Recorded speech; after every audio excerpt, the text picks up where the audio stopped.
A millionaire father froze in the kitchen doorway because the daughter who hadn't truly smiled in over a year was laughing with a woman he barely knew. Nathan Whitmore stopped breathing for a second. There at the marble counter stood his 8-year-old daughter Lily with flour dusted across her nose and both hands buried in dough. Beside her was Grace Miller, the new housekeeper who had walked into their home only 12 days earlier. 12 days. And somehow she had done what doctors, relatives, tutors and expensive therapists had failed to do. She had made Lily smile. Not the polite little smile Lily gave when adults leaned too close and asked if she was feeling better. Not the empty smile she used to end conversations. A real smile. Grace did not fuss over her. She did not speak to her like she was broken. She simply placed the dough in front of her and said softly, "Press here with your palm." Lily tried. The dough folded wrong. Her shoulders tightened. Nathan knew that look. This was the moment his daughter usually shut down, pushed everything away and disappeared into her room. But Grace did not rush. "It doesn't have to be perfect," she said. "We just keep going." Lily stared at the dough. Then she tried again. This time it worked just enough. And then came the sound Nathan thought he might never hear again. His daughter laughed. The whole kitchen changed. Lily looked up and saw him. "Dad, look." Her voice was not small. Not cracked. Not afraid. It was alive. Nathan stepped closer, fighting the ache in his chest. "I'm looking," he whispered. "It's beautiful." Since Grace Miller walked into the Whitmore home, something impossible had begun to happen. But to understand why Nathan stood there, with tears burning behind his eyes watching Lily laugh over a crooked piece of dough, you have to understand what that house had become after her mother died. It was not a home anymore. It was a museum of grief. The long hallways stayed polished. The silver frames stayed dust-free. The white curtains were opened every morning and closed every night by people who moved quietly as if one loud sound might break the last fragile thing still standing. And that fragile thing was Lily. She was only 8 years old. But after her mother, Emily Whitmore, passed away, Lily stopped moving through the world like a child. She moved like someone waiting for another goodbye. At first, everyone thought time would fix it. Nathan believed that too. He wanted to believe it. He hired the best people. Child specialists. Private tutors. Gentle counselors with soft voices and expensive leather notebooks. Women who knelt beside Lily and said, "You can trust me, sweetheart." Lily would look at them. Sometimes she would nod. Sometimes she would even sit close for a few minutes. Then her eyes would drift toward the door. And just like that, she would disappear. Upstairs. Bedroom locked. No crying loud enough for anyone to hear. No shouting. Just silence. The kind of silence that made a father stand outside his daughter's door at midnight with his hand raised, unable to knock. Nathan tried gifts. A new dollhouse. A white pony waiting at the riding club. A piano teacher who said music could heal anything. Lily thanked him every time. Politely. Carefully. Like a guest in her own life. Then she went back to staring out the window, her small hands folded in her lap, watching the driveway as if someone might still come home. Relatives visited in waves. They brought casseroles, flowers, advice and pity. "She needs structure," one aunt whispered in the sitting room. "She needs discipline," another said. "She's getting spoiled because everyone is afraid to upset her." Nathan heard all of it. He said nothing. Because part of him was afraid they were right. And another part of him hated himself for even thinking it. The truth was, no one knew what to do with Lily. One nanny tried to cheer her up every morning with bright songs and forced smiles. Lily hid in the pantry until lunch. Another gave her strict schedules and reward charts. Lily stopped eating breakfast. A private teacher suggested medication before she had even spent one full afternoon with the girl. That was the day Nathan finally lost his temper. "Get out," he said. The teacher blinked. "Mr. Whitmore, I only meant." "I said get out." And one by one they all left. But every departure taught Lily the same lesson. People came in. People got tired. People went away. After a while she stopped giving them the chance. The staff began whispering before entering rooms. They avoided eye contact. If Lily sat in the library, they cleaned somewhere else. If she came into the kitchen, conversation died. Not because they were cruel. Because they were afraid of doing the wrong thing. But children understand fear. They feel it in the air. Lily understood more than anyone knew. She heard the pauses when adults said her name. She saw the looks exchanged over her head. She knew people called her difficult, unpredictable, impossible. And slowly those words became walls. By the time Grace arrived, the Whitmore mansion had learned to move around Lily instead of toward her. Grace did not arrive with a plan to save anyone. She came with 2 suitcases, plain black shoes and a calm face that did not change when the house manager warned her. "The little girl keeps to herself." Grace only nodded. That first morning, she found Lily sitting on the hallway floor with her knees pulled to her chest, watching employees pass like shadows. Grace stopped a few feet away. "Good morning," she said. Lily did not answer. Grace did not push. She simply went on folding towels. The next morning the same thing happened. "Good morning." Silence. On the third day Grace sat on the opposite side of the hallway while sorting cleaning supplies. After several quiet minutes, she looked at a scuff mark on the floor and said not directly to Lily, "This floor picks up every little thing." Lily stared at the tiles. Then in a voice almost too soft to hear she answered, "The whole house does." Grace did not smile too big. She did not celebrate. She just nodded. "Yeah," she said. "I guess it does." That was the first crack in the wall. Not a dramatic breakthrough. Not a miracle. Just one sentence. One adult who did not grab at it. One child who was finally allowed to speak without being chased.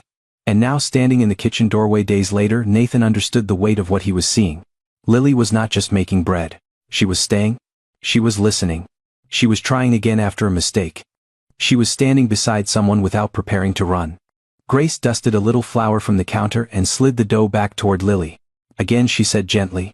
Lily pressed both palms into it. This time she did not freeze. Nathan watched his daughter breathe without fear. And for the first time since Emily's death, the house did not feel like a place holding its breath. It felt alive.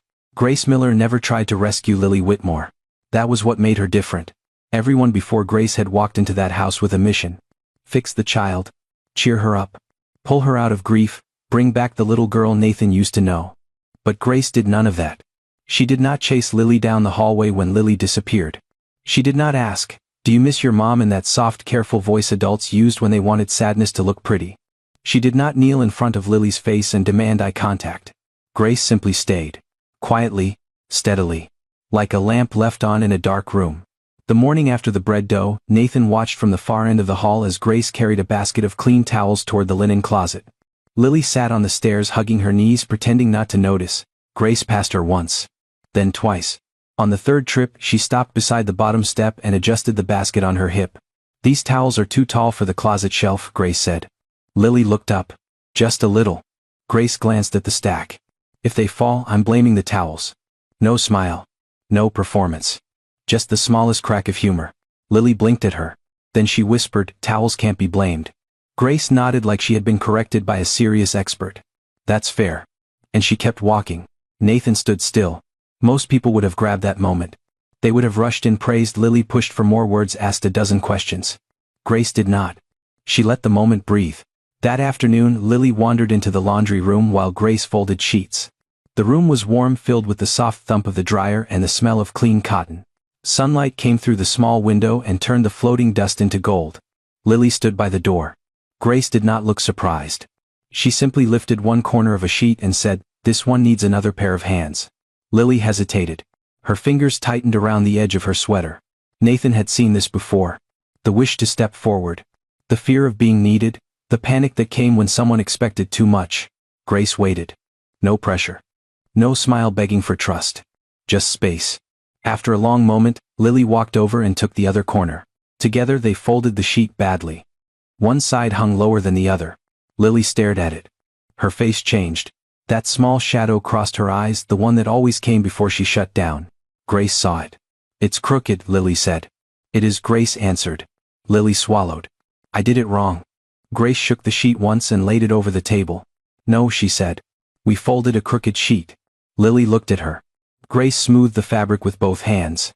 "That's not a disaster. That's laundry." For 1 second, Lily did not understand. Then her mouth moved. Not a full smile. But close. Grace picked up another sheet. Again she asked. Lily nodded. From the hallway, Nathan felt something twist inside his chest. Because Grace was teaching his daughter something no therapist had managed to teach. A mistake was not an ending. A wrong fold did not mean rejection. A crooked piece of dough did not mean failure. You could just keep going. Later that evening, the house moved with a different kind of quiet. Not the old quiet. Not the heavy silence that pressed against the walls. This quiet had breath in it. Grace wiped the kitchen counter while Lily sat nearby with a pencil and paper. She did not draw her mother's face this time. She drew a loaf of bread with steam rising from the top. Nathan entered slowly, afraid that even his footsteps might scare the moment away. Lily noticed him. For once, she did not hide the paper. She turned it around. "It's the bread," she said. Nathan walked closer. The drawing was simple. Uneven. A little lopsided. But beside the bread Lily had drawn two hands. One small. One larger. Nathan's throat tightened. It looks warm, he said. Lily studied the page like that mattered. Grace rinsed the cloth in the sink and said nothing. That was her gift. She knew when to speak. And she knew when silence could hold more love than words. At dinner, Lily stayed at the table 3 minutes longer than usual. Then 5. Then 10. She picked at her food but she stayed. Grace moved in and out of the kitchen, never hovering, never trying to claim the victory. Nathan watched his daughter follow her with her eyes. Not with fear. With trust. A careful, fragile trust. The kind that could not be demanded, only earned. When Grace passed behind Lily's chair, Lily lifted her glass of water and moved it so Grace would not bump it. It was such a tiny thing. Almost nothing. But Nathan saw it. His daughter was making room for someone. After dinner, Lily stood by the kitchen door while Grace washed the last pan. Grace, she said. Grace turned off the water. Yes. Lily looked down at her socks. Tomorrow. Can we make the bread less crooked? Grace dried her hands on her apron. We can try. Lily nodded. Then she looked up. And if it's still crooked? Grace's voice stayed calm. Then we keep going. Lily held that answer in her face. Like she was trying to memorize it. Then she walked upstairs. Nathan remained in the doorway listening to her small footsteps fade above him. Grace turned back to the sink. Nathan said quietly. You know, she doesn't let people close. Grace did not look up. I know. She's been hurt by people leaving. I know that too. He studied her face, the tired eyes, the steady hands, the way she carried no pride in what she had done. Then why does she trust you? Grace paused. The water dripped once from the faucet. Then she said, because I'm not asking her to. Nathan had no answer. Because in that one sentence Grace had explained everything. She had not entered Lily's world with keys. She had sat outside the door. And waited until the child opened it herself. By the next morning, the kitchen was no longer just a kitchen. It was the one room in the Whitmore house where Lily did not look ready to run. Sunlight spilled across the marble counter. Flour floated in the air like pale dust. The old mixer hummed softly in the corner and the smell of warm yeast slowly filled the room. Grace Miller stood beside the counter with her sleeves rolled up. Lily stood on a small wooden step stool. Nathan watched from the doorway pretending he had only come downstairs for coffee. But he had not. He had come to see if yesterday had been real. Grace placed a ball of dough in front of Lily. Same as before, she said. Palm down, push forward, then bring it back. Lily nodded with the seriousness of someone handling glass. She pressed both hands into the dough. Too hard. The dough flattened badly, sliding sideways across the counter. Lily froze. Her fingers curled. Her mouth tightened. For a second, the old Lily came back. The child who heard correction as rejection. The child who believed one mistake meant she had ruined everything. Nathan felt his body tense. He knew this moment. He had seen it with piano lessons. With math worksheets. With tying ribbons. With every tiny failure that seemed to open a trapdoor beneath his daughter's feet. Lily stared at the dough. I messed it up, she whispered. Grace looked at the dough, then at Lily's hands. No, she said calmly. You made it wider. Lily blinked. That's bad. It's bread, Grace said. Bread forgives a lot. Nathan almost smiled, but he stayed silent. Grace gathered the dough back toward the center. Not quickly. Not as if she were fixing a disaster. Just gently with both hands. It doesn't have to be perfect, she said. We just keep going. Lily looked down at the dough. That sentence landed somewhere deep. Nathan could see it. The child did not move right away. She stood there breathing, trying to decide if she believed this new rule. In her world, people left. Rooms changed after funerals. Adults got tired. Nannies packed bags. Teachers gave up. Relatives whispered. But here was Grace standing beside a ruined lump of dough saying it was not ruined at all. Lily placed her palms down again. This time softer. The dough bent. It did not tear. Grace nodded once. There. Lily looked up fast. That was right. That was enough. The words settled over the room. Enough. Not perfect. Not impressive. Enough. Lily pressed again. Then again. Each time her shoulders lowered a little more. Her face loosened. The fear around her eyes faded by inches. Grace sprinkled a little flour across the counter. Lily copied her. Too much came out. A white cloud puffed upward. It landed on Lily's nose. For one quiet second nobody moved. Then Grace looked at the flour on Lily's face and said completely serious. The bread attacked first. Lily stared at her. Then she laughed. Not a tiny breath. Not a polite sound. A real laugh. Bright? Startled. Alive. Nathan gripped the doorframe. The sound went through him like sunlight breaking into a locked room. Grace did not make a big deal out of it. She did not clap. She did not say, "See, you're happy." She only handed Lily a towel. Lily wiped her nose, missed half the flour, and kept kneading. A few minutes later, Nathan stepped into the kitchen. Lily saw him immediately. "Dad," she said, her voice stronger than yesterday. "Look." He walked to the counter. The dough was uneven. Flour covered more of the marble than the bowl. One corner of the loaf sagged like it had given up halfway through life. But Lily stood over it with pride in her eyes. Nathan looked at the dough, then at his daughter. "I'm looking," he said. "That might be the best loaf this kitchen has ever seen." Lily studied his face, searching for pity. There was none. Only love. "It's crooked," she said. Grace leaned against the counter. "Most good things are." Lily turned to her, unsure whether that was a joke. Nathan chuckled softly. Lily smiled again. This time she did not hide it. When the bread finally went into the oven, Lily sat on the floor in front of it, knees tucked under her, watching through the glass door like she was waiting for a miracle. Nathan sat at the breakfast table nearby. Grace wiped the counter. For 20 minutes nothing dramatic happened. No big speech. No tears. No music swelling in the background. Just a child watching bread rise. And somehow it felt enormous. When the timer rang, Lily jumped. Grace opened the oven door and warm air rolled into the room. The loaf came out golden, in places pale, in others lopsided but real. Lily leaned closer. "I made that," she said. Nathan's heart clenched. Grace set the pan down carefully. "You did." Lily looked at Grace. Then back at the bread. Her brow furrowed as if something important had just occurred to her. "No," she said softly. "We made that." The kitchen went still. Nathan looked away for a moment because his eyes had filled too fast. For months Lily had spoken like a person stranded on an island. "I don't want to. I'm fine. Leave me alone. My room? My things? My mom." But now, standing beside a crooked loaf of bread, she had said "we." One small word. One giant door opening. Grace's hands rested on the edge of her apron. Her expression barely changed, but her eyes softened. Nathan saw it. She understood what had just happened. Lily reached for the bread knife, then paused. "Can we cut it together?" Grace nodded. "Of course." Nathan stood behind them, watching Grace guide Lily's hands safely over the handle. The knife pressed down. The crust cracked. Steam rose into the air. And for the first time in over a year, the Whitmore house smelled not like polished floors, closed doors, or grief. It smelled like something being made. Something warm. Something shared. Lily lifted the first uneven slice and placed it on a plate. She carried it to Nathan with both hands. "For you," she said. Nathan took it like it was precious. Because it was. He broke off a piece, tasted it, and nodded. "It's perfect." Lily gave him a look. "You said it didn't have to be." Nathan smiled through the ache in his throat. "You're right," he said. "It doesn't." Lily looked back at Grace. Then at the loaf. And this time, when she smiled, she did not look surprised by it. She looked like she was starting to remember how. The bread was still warm when the front door opened. Not slowly. Not gently. It opened with the confident sound of someone who had never wondered whether she was welcome. Nathan looked up from the kitchen table. Lily was sitting beside Grace, carefully spreading butter over a crooked slice of bread. A thin line of flour still marked her cheek. For the first time in months she had eaten at the main table without being asked. Then high heels struck the hallway floor. Sharp. Fast. Certain. Grace turned her head slightly, but she did not move. Lily's hand paused over the bread.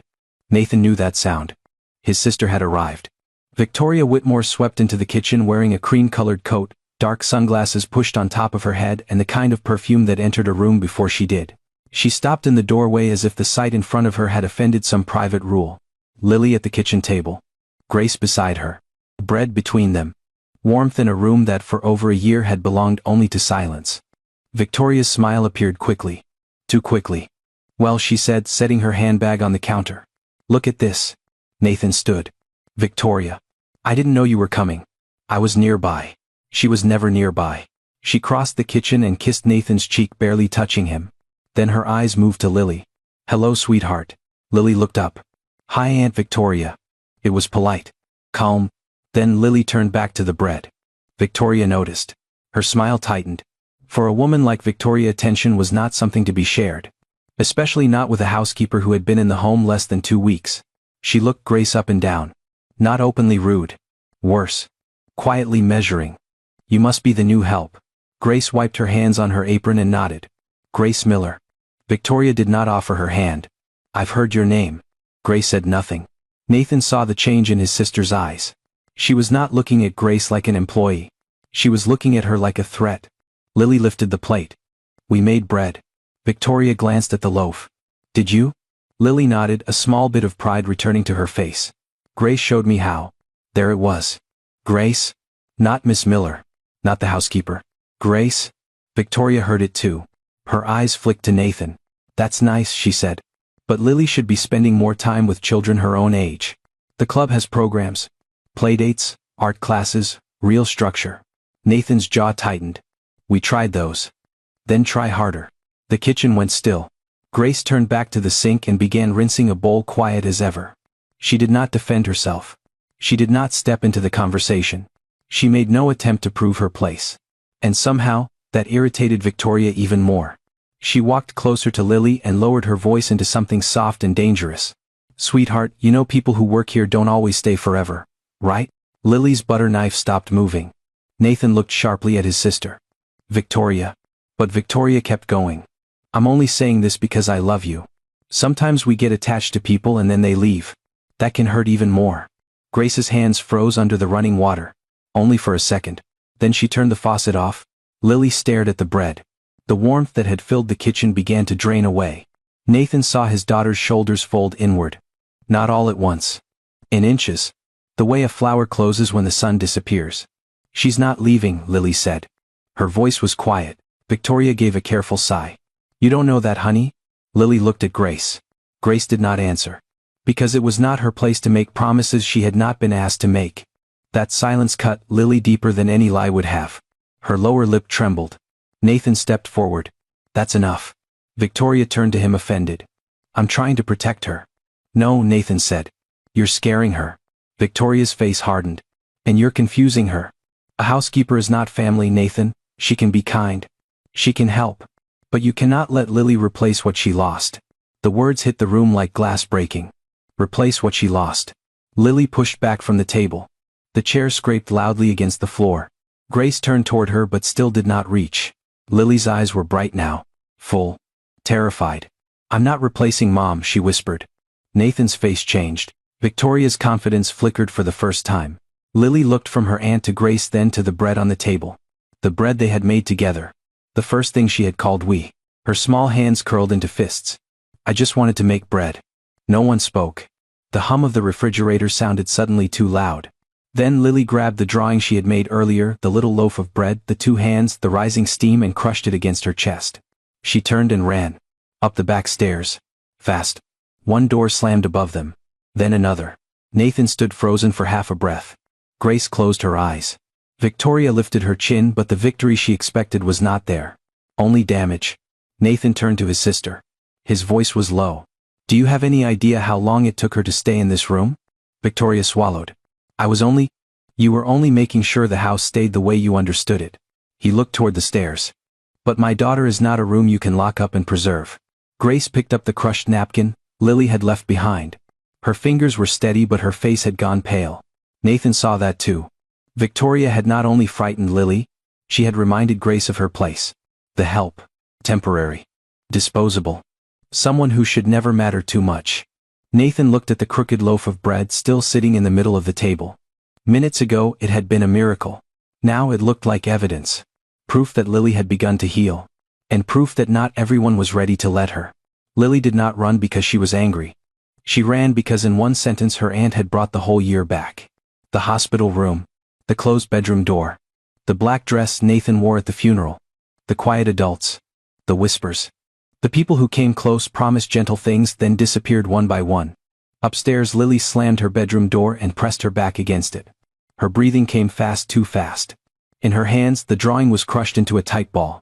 The bread. The steam. The two hands. One small. One larger. A picture of something she had just begun to believe in. Now it felt stupid. Childish. Dangerous. Downstairs Nathan stood in the kitchen with Victoria on one side and Grace on the other. The warm bread still sat on the table but nobody touched it now. Victoria crossed her arms trying to hold on to her certainty. She needed to hear it, she said.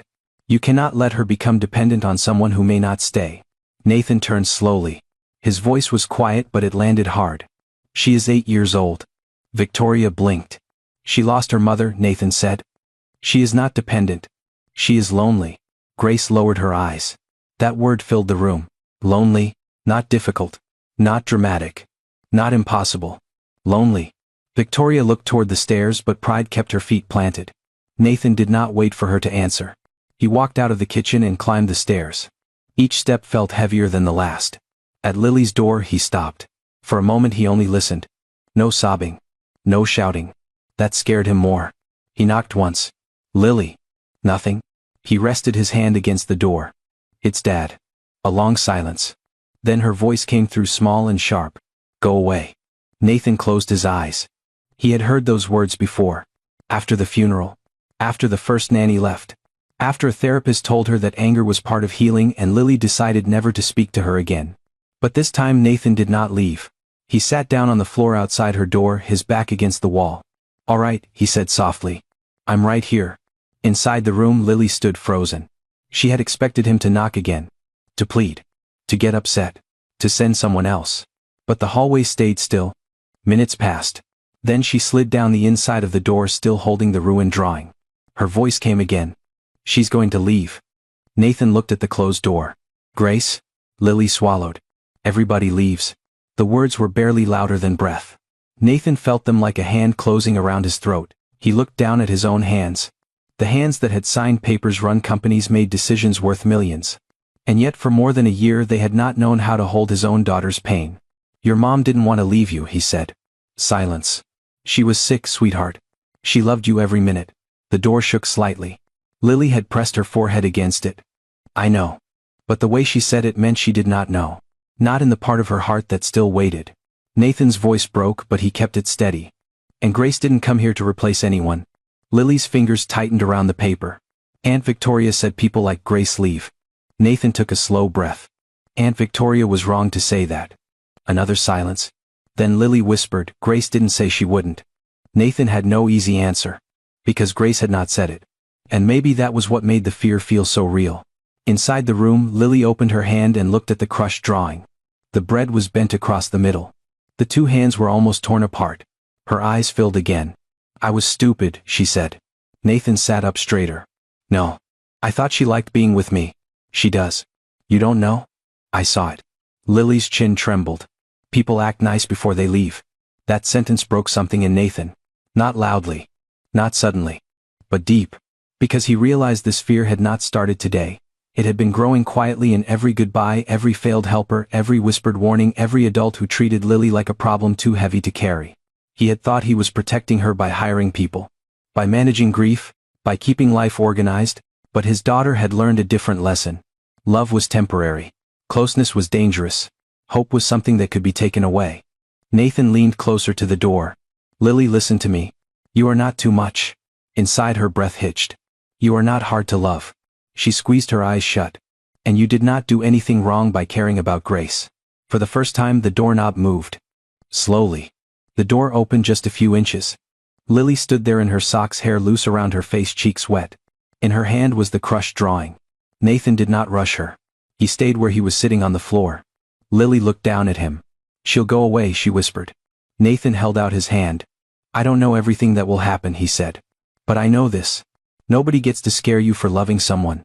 Lily's mouth crumpled. She stepped forward and fell into his arms. Nathan caught her. This time she cried loudly. Messy. Broken. Real. He held her against him as her small fists gripped his shirt. Downstairs Grace stood at the bottom of the staircase, hearing just enough to understand. Her eyes shone, but she did not climb the stairs. Not yet. Because Lily had opened one door tonight. And Grace knew better than anyone. A child like that could not be pulled the rest of the way. She had to be allowed to come back on her own. Nathan held Lily in the hallway until her crying slowed into small, tired breaths. Her face was pressed against his shirt. Her fingers gripped the fabric like she was afraid the floor might open beneath her. For a long time he said nothing. He had spent a year trying to explain grief to an 8-year-old. Tonight he finally understood. She did not need explanations. She needed someone to stay. When Lily pulled back, her cheeks were streaked with tears. The crushed drawing hung from her hand like something broken beyond repair. Nathan looked at it. Then he looked at his daughter. Lily, he said softly, I need to tell you the truth. Her eyes lifted. Not all the way. Just enough. He took a breath. The grown-ups in this house have talked too much about you without talking to you. Lily blinked. Nathan's voice stayed low but every word carried weight. We decided what was good for you. We hired people. We sent people away. We listened to advice from relatives, doctors, teachers, everyone. His throat tightened. And somewhere in all of that I forgot something important. Lily whispered. What? Nathan reached for the crushed drawing but he did not take it from her. He only touched the edge. You are not a problem to be managed. The hallway went still. Downstairs the house was silent. No footsteps. No clinking dishes. No whispered staff conversations. Even Victoria had stopped speaking. Nathan continued slower now. You are my daughter, and you get to have a voice? Lily stared at him as if she had never heard those words before. Because maybe she hadn't. Not like this. Not when it mattered. Nathan swallowed hard. When your mom died I got scared. I thought if I made the right choices, hired the right people, controlled everything, maybe I could protect you from hurting more. His eyes shone. But I didn't protect you from feeling alone. Lily's lips trembled.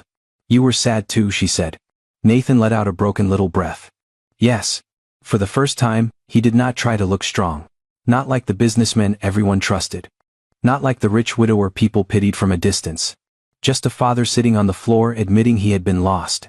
I was so sad, he said. And I missed your mom so much that sometimes I filled the day with work because I didn't know how to sit in the quiet. Lily looked down.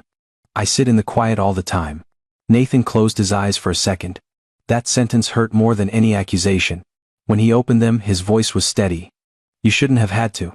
He gently reached out and brushed a tear from her cheek. And from now on, no one is going to stand in another room and decide who is good for you without you. Lily searched his face. What about Aunt Victoria? Nathan looked toward the staircase.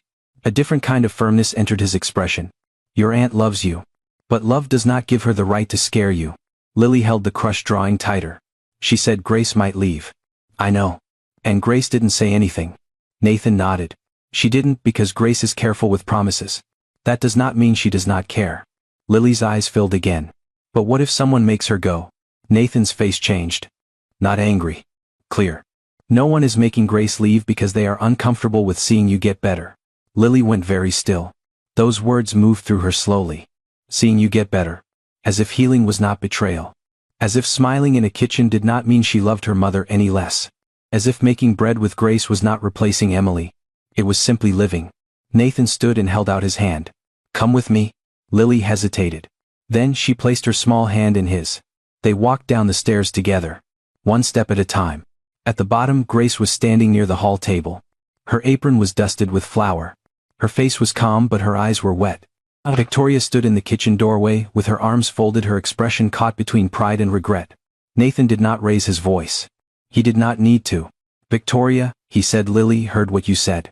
Victoria looked at the child. For once, she seemed unsure. I was trying to protect her. Nathan stepped slightly in front of Lily but did not hide her. No. You were trying to control what you didn't understand. Victoria's mouth opened. Nathan lifted one hand. Listen. The word stopped her. Not because it was loud. Because it came from the part of him that had finally woken up. This house has spent a year treating Lily like she might break if someone gets too close. But she is not breaking tonight because Grace stayed near her.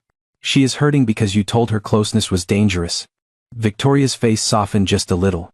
Nathan turned to Lily. Tell her. Lily looked up at him frightened. He squeezed her hand. No one speaks for you right now. The room held its breath. Lily looked at her aunt. Her voice shook but it came out. I'm not trying to get another mom.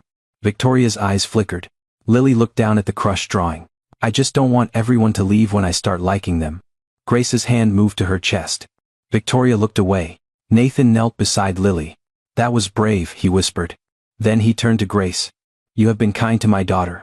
You have helped her breathe in a house where all of us forgot how. Grace's lips parted but Nathan kept going. You are not here to replace anyone. And you are not a problem because Lily trusts you. The words landed in the kitchen like a door unlocking. Lily looked at Grace. Grace looked back. No dramatic promise. No desperate speech. Just truth. Nathan stood. From now on, he said, decisions about Lily will be made with Lily. Not around her. Not over her. With her. Lily's fingers tightened around his. For the first time she was not being discussed like a fragile object. She was standing in the room. Seen. Heard. Protected. Nathan looked down at the crushed drawing. Do you want to fix it? He asked. Lily studied the paper. Then she shook her head. No. A small breath. I want to draw another one. Grace's eyes softened. Nathan nodded. All right. Lily looked toward the kitchen table where the crooked loaf still waited. And maybe, we can still eat the bread. For a moment nobody moved. Then Grace gave the smallest smile. It may be crook, she said. Lily looked at her. But we made it. Nathan watched his daughter take one careful step toward the kitchen. This time no one stopped her. Grace Miller stayed long enough to help Lily eat one slice of bread. Just one? She stood beside the kitchen counter while Lily sat at the table with Nathan tearing the warm bread into small pieces, dipping each one into butter and chewing slowly like the room was still deciding whether it was safe. Victoria had gone quiet. Too quiet. The kind of quiet that did not mean peace. It meant shame had entered the room and found nowhere to sit. Grace washed the baking bowl. She dried the knife. She wiped the flour from the marble counter until the kitchen looked almost normal again. Almost. But nothing was normal. Not after Lily had cried behind a locked door. Not after Nathan had stood in front of everyone and said his daughter would no longer be discussed like a problem. Not after Grace heard loud and clear what she had always known deep down. She did not belong to places like this. She could care. She could help. She could become necessary. But at the end of the day she was still the woman in the apron. The one people could point to and say, be careful, she won't stay. Grace folded the dish towel once. Then again. Her hands were steady. Her chest was not. Nathan noticed. He always noticed too late. Lily was drawing at the table now, a fresh sheet of paper in front of her. She had not drawn the bread yet. She was only making small lines, testing the pencil like a child learning to trust a blank page again. Grace looked at her for one quiet second. Then she untied her apron. Nathan saw it. The small motion hit him harder than it should have. Grace, he said. She turned. Her face was calm. Too calm. I'll finish the rest in the morning, Mr. Whitmore. Lily's pencil stopped. Nathan's eyes narrowed slightly. That sounds like you're leaving the room. Grace looked down at the apron in her hands. Maybe it's better if I leave the house. The pencil slipped from Lily's fingers. It rolled across the table and fell to the floor. No one picked it up. Nathan stood slowly. Victoria closed her eyes. Grace kept her gaze on the folded apron as if looking at Lily would break her. I didn't come here to cause trouble, she said. I was hired to keep the house running. Not to become part of something I don't have the right to touch. Nathan took one step toward her. You have every right to care. Grace shook her head, almost smiling, but there was no joy in it. Caring isn't always enough. Lily stared at her from the table. Her face had gone pale. Grace finally looked at her. And that was the mistake. Because the moment she saw Lily's eyes, all the strength in her own face cracked. I'm sorry, Grace whispered. Lily pushed her chair back. Not fast. Not angry. Terrified. You said we keep going. Grace swallowed. The words struck her like a hand against the heart. I know. You said, even if it's crooked. I know, sweetheart. Lily's voice shook. Then why are you stopping? Grace could not answer. Because the truth was too heavy for an 8-year-old. She had spent her life learning where the invisible lines were. Rich people upstairs. Working people downstairs. Family at the table. Employees at the edge of the room. And today Victoria had drawn that line in permanent ink. Grace's eyes filled, but she blinked the tears back. Sometimes staying makes things harder. Nathan's voice came firm and quiet. No. Grace looked at him. He stepped closer. Leaving because someone made you feel like you don't belong, that makes things harder. Victoria opened her mouth, but Nathan did not even glance at her. Grace, this house was not healing before you came. It was polished. It was quiet, it was organized. But it was not alive. Grace's hands tightened around the apron. Nathan's voice softened. My daughter smiled because you didn't force her to. She spoke because you didn't chase her words. She stayed in this kitchen because you let her be imperfect. Lily stood now, one hand gripping the back of the chair. Nathan continued. That is not trouble. That is not confusion. That is not overstepping. He looked toward the bread on the table. That is exactly what we needed. Grace looked away. I'm an employee. Yes, Nathan said. And you are also a human being who has shown my daughter more patience than anyone in this house. The room went silent. Even Victoria did not move. Grace's voice dropped. You don't understand what happens when people like me forget our place. Nathan's expression changed. Not with pity. With recognition. Maybe for the first time he understood that Grace was not simply trying to leave because she was offended. She was trying to leave before she was thrown away. Before, Lily trusted her more. Before Nathan defended her once then changed his mind later. Before this house gave her something warm and then reminded her it was never hers. Nathan stepped closer but not too close. Then let me be clear, he said. Your place in this house is not going to be decided by fear. Not Victoria's fear. Not your fear. Not mine. Grace's eyes met his. And Lily. Nathan turned to his daughter. He did not speak for her. He waited. Lily picked up the fallen pencil from the floor. Her hand trembled as she held it against her chest. I don't want you to go, she said. Simple. Small. Enough to break the room. Grace pressed her lips together. Lily took one step forward. I know you're not my mom. Grace's face crumpled. But you make the house not scary. Nathan looked down. Victoria covered her mouth. Grace took in a shaky breath. The folded apron slipped slightly in her hands. For a long moment nobody moved. Then Grace slowly set the apron back on the counter. Not tied around her waist. Not yet. Just placed there. A choice not fully made but no longer running. Nathan nodded once.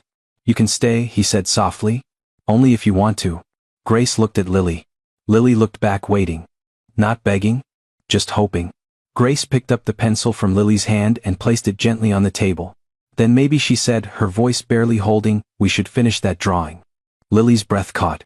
Grace pulled out a chair. This time she sat at the table. Not behind it. Not beside the sink. At the table? And no one asked her to move. The next morning Lily did something no one expected. She walked past the kitchen. Past the table where the crooked loaf still sat under a clean towel. Past Grace, who was wiping the counter with slow, careful hands. And she stopped at the end of the hallway. In front of the closed white door. Her mother's room. For over a year no one had touched it. Not really. Nathan had ordered the staff to dust around things, never move them. The curtains stayed folded the way Emily had liked them. Her books stayed stacked on the bedside table. Her pale blue sweater still rested over the chair near the window as if she had stepped out for a moment and might come back before dinner. The room had become a promise no one could keep. Lily stood there with one hand on the doorknob. Nathan came around the corner and stopped. Grace stood a few feet behind him. No one spoke. Lily looked smaller than usual in that hallway, wearing soft pink pajamas and holding yesterday's new drawing against her chest. Nathan's voice was gentle. Lily. She did not turn around. I want to go in. Nathan's heart tightened. He had waited for this day. Feared it. Needed it. All right, he said. Lily glanced back but not at him. At Grace. Can Grace come too? Grace's face changed. Just slightly. Nathan saw the question land in her eyes. The old fear. The invisible line. Family on one side. Employees on the other. But before Grace could step back, Nathan answered. Yes. One word. Clear. Protected. Grace looked at him. Then at Lily. If you want me there, Grace said softly. Lily nodded. I do. The door opened with a quiet click. The room smelled faintly of lavender, old paper, and something softer. Something Lily knew before she had a word for it. Mom. Sunlight came through the curtains in pale strips. Dust floated in the air. Everything was still. Too still. Lily took one step inside. Then another. Her eyes moved to the bed. The vanity. The framed photograph on the dresser. Emily Whitmore, smiling in a summer dress, one arm wrapped around Nathan, the other around Lily when she was smaller. Lily had chocolate on her chin in the picture. Emily was laughing at her. Lily walked to it and touched the frame. Her finger rested on her mother's face. I forgot her laugh, she whispered. Nathan swallowed hard. Grace stayed near the door, hands folded, saying nothing. Lily looked at her father. Does that mean I'm forgetting her? Nathan crossed the room slowly and knelt beside her. No, sweetheart. Lily's eyes filled. Sometimes I can remember her hands. And her hair. And the way she smelled. But then sometimes I can't hear her voice anymore. Nathan took the photograph gently and sat on the edge of the bed. I forget pieces too, he admitted. Lily stared at him. You do? He nodded. Some days I remember everything. Other days I reach for a memory and it moves away. Her chin trembled. I don't want it to move away. I know. Grace looked down, fighting tears. Lily turned toward the closet. Can we look? Nathan hesitated only for a second. Then he stood. Together they opened it. Emily's dresses hung in a neat row. Cream navy, soft yellow. Shoes lined the floor. A scarf with tiny red flowers hung from a hook. Lily reached for it. Nathan took it down and placed it in her hands. She pressed it to her face.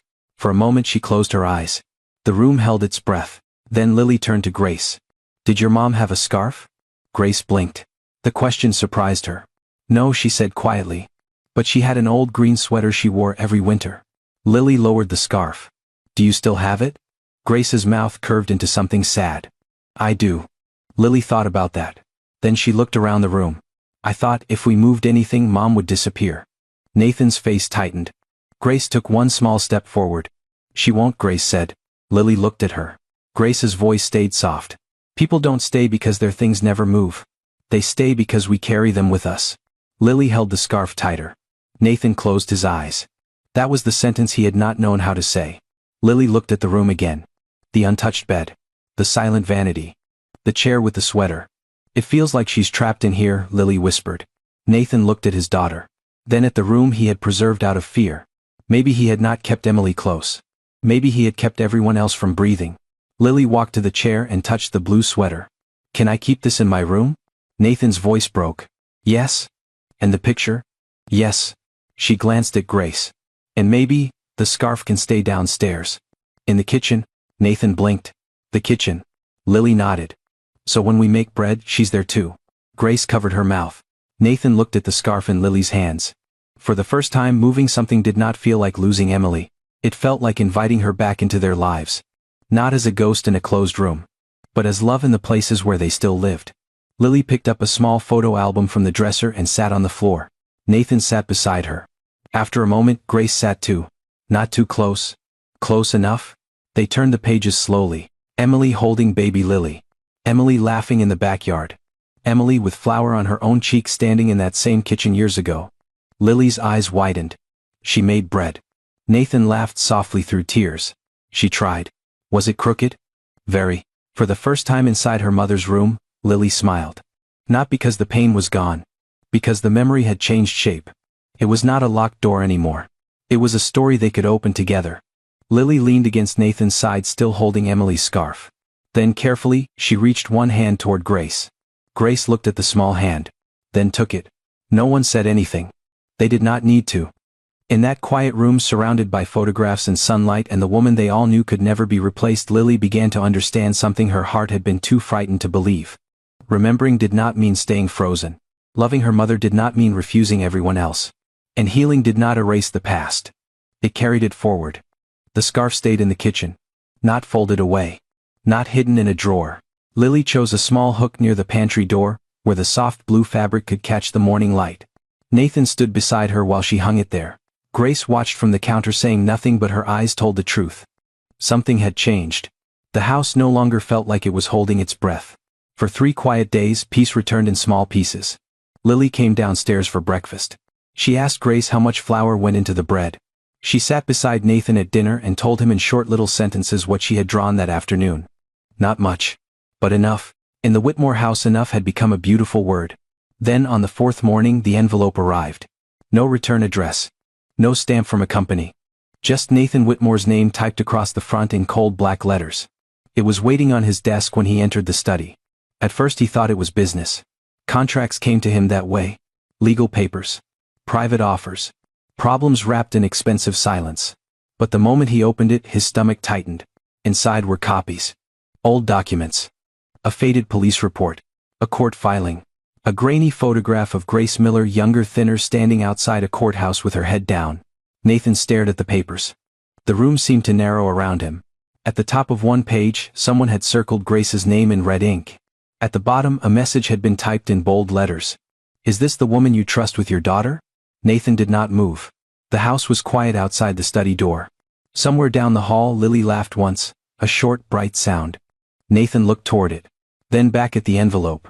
Whoever had sent this knew exactly where to strike. Not at his company. Not at his money. At Lily's healing. At Grace's place in the house. At the fragile bridge they had only just begun to build. He read the documents again, slower this time. There was no full story here. Only pieces. The kind of pieces meant to frighten, not explain. A report without context. A photograph without truth. A name dragged out of the past and placed like a weapon on his desk. Nathan's jaw tightened. He had spent years reading contracts designed to hide intentions. He knew the shape of manipulation. This was not a warning. This was an attack. He gathered the papers, placed them back in the envelope and locked them in the top drawer. Then he went looking for Grace. He found her in the laundry room folding towels with the same steady care she gave everything. The dryer turned behind her. Warm air filled the room. For a moment he simply watched her. Grace looked up. Something in his face made her hands stop. What happened? She asked. Nathan closed the door behind him. An envelope came today. The color left her face before he said another word. That told him everything. Grace slowly set the towel down. What was in it? Old records, Nathan said. Your name. A courthouse photo. Grace looked away. Her fingers pressed into the edge of the table. For the first time since Nathan had known her, she looked afraid. Not startled. Not embarrassed. Afraid. I can explain, she said, but her voice broke on the last word. Nathan stepped closer, careful not to crowd her. I'm listening. Grace swallowed hard. There was a man before, she said. Someone from my past. He made things ugly when I tried to leave. He knew how to make me look guilty without saying the whole truth. Nathan said nothing. Grace's eyes filled. I thought it was over. She gave a small bitter laugh that had no humor in it. I should have known better. Nathan studied her face. This was what the envelope was meant to do. Make her shrink. Make her run. Make her believe that one old shadow could erase 12 days of patience, kindness, and truth. Grace wiped her cheek quickly, angry at the tear. I don't want Lily seeing this, she whispered. She won't. You don't understand. People like him don't stop at paper.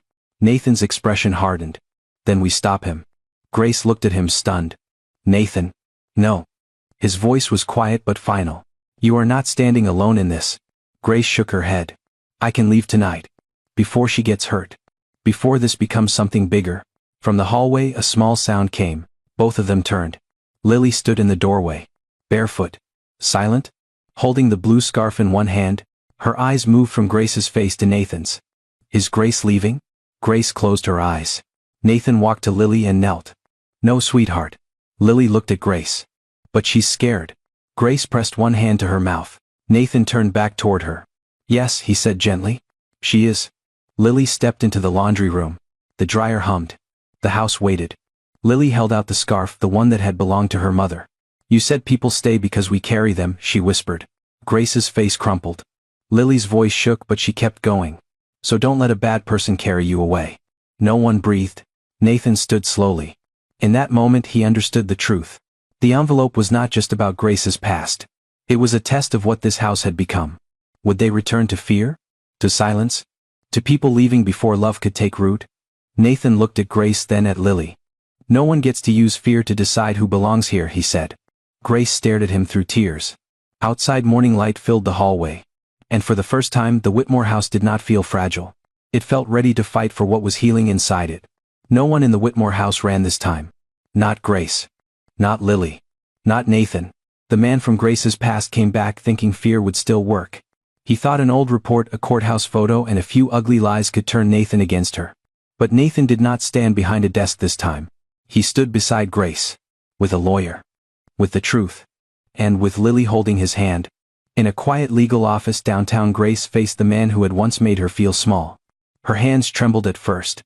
Then Lily slipped the blue scarf into her palm. Grace looked down at it. Emily's scarf.